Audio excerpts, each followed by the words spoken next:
God wants you to keep pushing. He wants you to keep going. You might be feeling a little bit tired right about now. Remember, we are on this month-long journey for distilling godly discipline. And so right now you might be feeling a little bit burnt out. You're pushing your efforts, you're doing, you're going, but you're getting just a little bit tired. God today, He is coming to tell you that He wants you to keep pushing. But we are about to now discuss what are the things that we can practically do when we begin to feel burnout. Welcome to today's episode of Holy Dose. This is your weekly encounter with God's Word, a place where truth meets the realities of life, and we invite God every single step of the way. So right now, we might be feeling a little bit burnt out in this process of instilling new habits into our lives. Now, there are practical ways, practical things that we can do to make sure that we continue going in this, you can say, this journey for consistency and persistence. So, in my meditations, the first thing that I felt like the Lord was just kind of presenting to me when it comes to, again, burnout and defeating it is one, being in a place where we're constantly remembering the vision and the goal that you're working towards. If you remember that you're working for something, you're working towards something, it helps you be able to measure the steps that you have until you reach that thing. If you're just working for working's sake, like you forget and it's just tasks that you're doing, tasks that you're fulfilling, you forget that you're moving towards something, you're in motion. When you're able to now see the goal, visualize it, you're then able to visualize the steps or visualize the path ahead. There comes a time when you focus too much on tasks. Again, it becomes too task oriented and no longer goal oriented. So then you get tired because you're just working. You're not really seeing, you're not really being pushed by desire or by focus or by drive. But you're just saying, this is a task I gotta do, this is a task I gotta do. So when you get back into the place where you're saying, wait, I'm working for something, I'm actually trying to build something, I want to be different at the end of this, I want to be somewhere, it begins to spark a little fire within you. You might not like feel it at the time of, you might still be in like the burnout, but what happens is your perspective begins to shift. Your perspective begins to change. And that's the time where, again, that energy starts to come back within you. Because sometimes energy, actually, oftentimes, energy is affected by what you're seeing, by your perception, by what you're focusing on. That's why God says to magnify me over your situation. Because in you magnifying God, you begin to have the energy to be able to overcome your situation. You already have the power to. But sometimes what you're magnifying, if you sit and magnify the Goliath, you begin to see the Goliath as being just so big. But when you take the time to magnify God, you see the Goliath is tiny compared to my God. So it's the same way, depending on what you're looking at, you have to continually visualize the goal so that you're magnifying where you're going rather than the tasks that you have to do. And what that ends up doing is minimizing the tasks. Now they look in their place.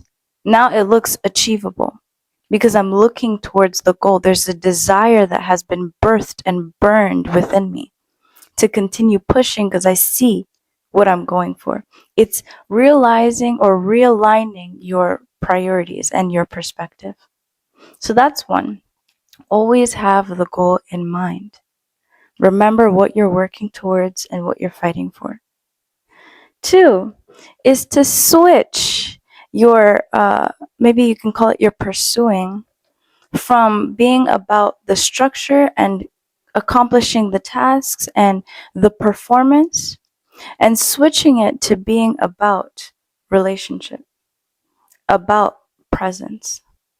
If you remember, this journey is a journey where you're walking with the Lord.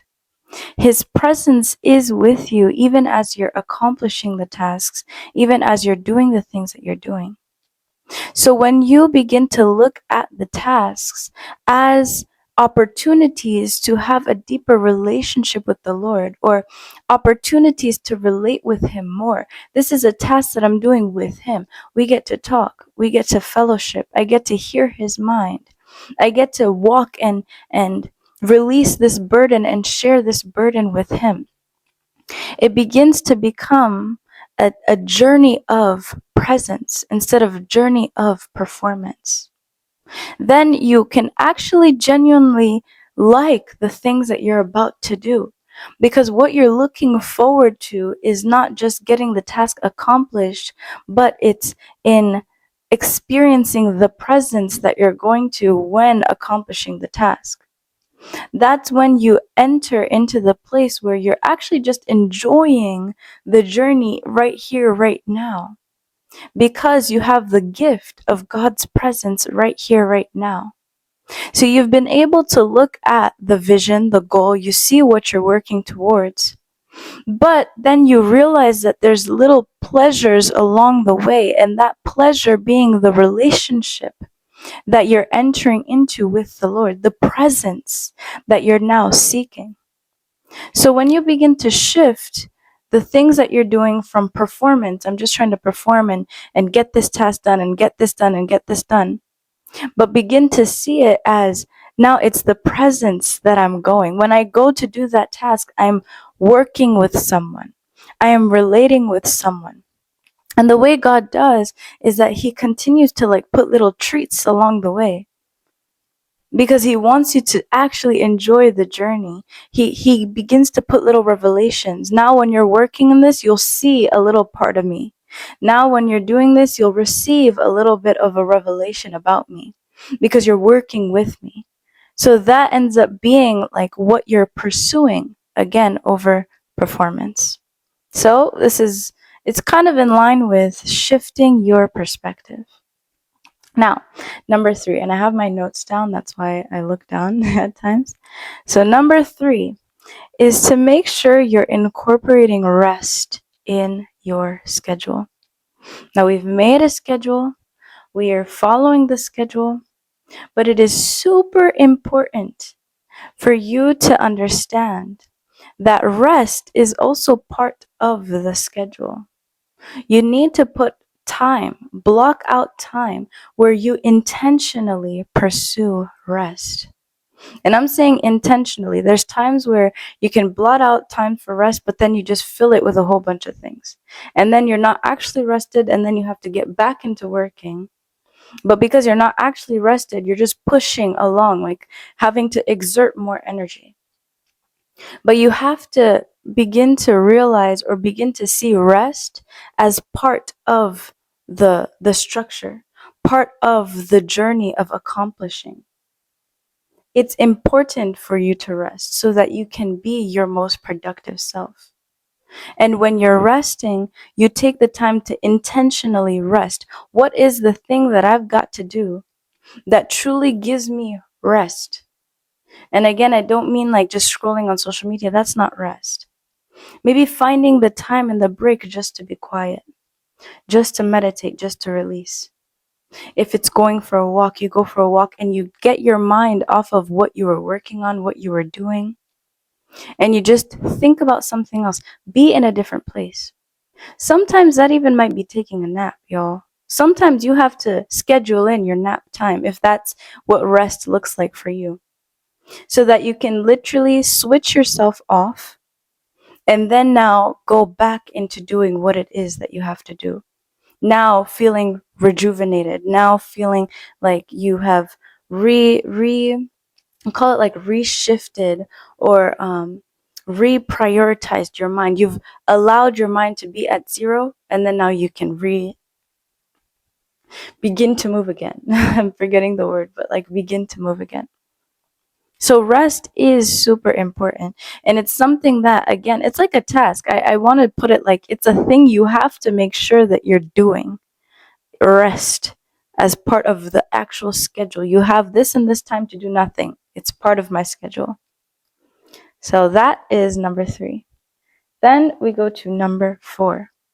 Now this is back to this idea of perspective.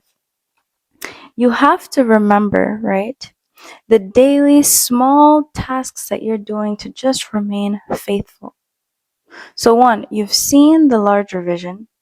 2, you're remembering that it's about presence, not performance. But then 3, now take it into the bite-sized tasks that you have to do. And I don't want to call it tasks. I want to call it journey in relationship. So now you look at it as, okay, I have to just do this thing. Let me focus on doing this thing. Make it bite-sized again. Sometimes you can get overwhelmed with the larger picture. When you're looking at the vision and the goal, it's not about looking at the larger picture. It's looking about where you want to go. You have the image of where you want to go. Now you see that, and now you can desire that, and now you can keep pushing towards that. But then you have to remember that there's small achievable things that you can focus on and just get done. Now, when you're looking at those small achievable things, you look at it in terms of me building my relationship with the Lord, entering into presence with the Lord. So now it's the small things that you're just looking forward to. All right, it's this one task that I have to do. I'm doing it with the mind of, I have that vision and it's beautiful. I'm working towards it. Now, this small task that I have to do, I will receive a deeper level of relationship with the Lord. So I'm actually excited to do it.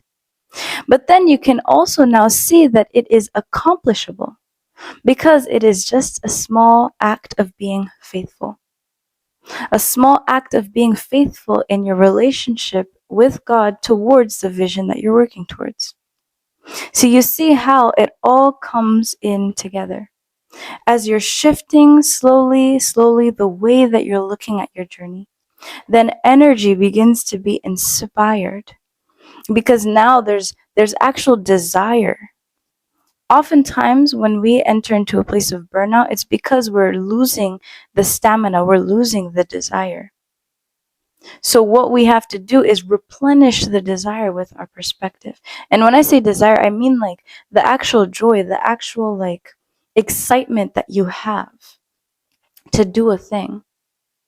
So now you're shifting it in remembering all these different aspects. 1, the vision, it's actually desirable. I want to walk towards it. 2, I'm actually enjoying the little steps because there's presence that I'm taking in. 3, I can achieve these things because they're small acts of faithfulness that are achievable. So I hope that this video today has helped you a little bit.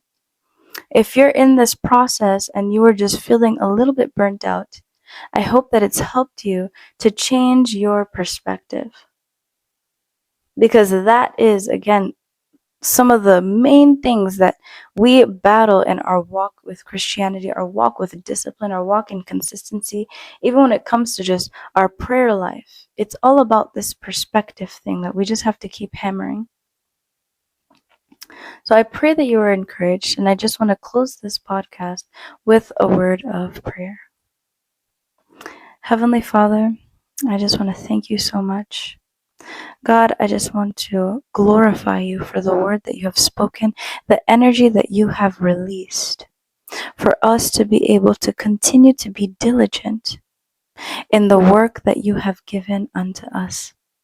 Father, in this journey of establishing godly discipline, Father, may you give us the mind, may you give us the heart to be able to be disciplined, to be able to continue to commit these small acts of faithfulness in our journey of entering deeper into your presence, God. May we have the excitement, Father, that you have planted little blessings, little revelations of you in our journey, in our walk. and begin to be excited at the tasks that we have to accomplish, because we realize that those tasks are just getting us into a deeper fellowship with you.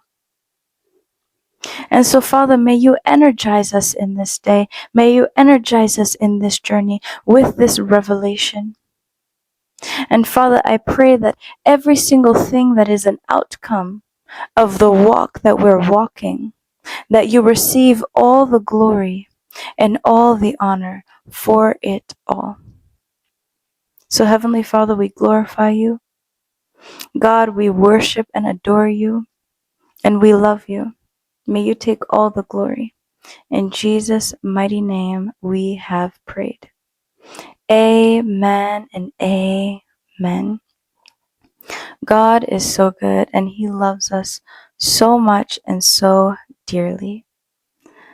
I'm just so excited for what God is going to continue to do, even as we're in this journey. Why He's pushing us this month for godly discipline. It's about to be something that He will unfold, and we will be eternally grateful for. So I hope you enjoyed this video, this episode. If you did, please make sure to comment down below and like this video. It helps with the algorithm. And if you haven't subscribed, I don't know what you're doing. Subscribe and join this journey, this month-long journey for instilling godly discipline. I love you, but know that God loves you even more, and that you are highly, highly blessed. Stay blessed.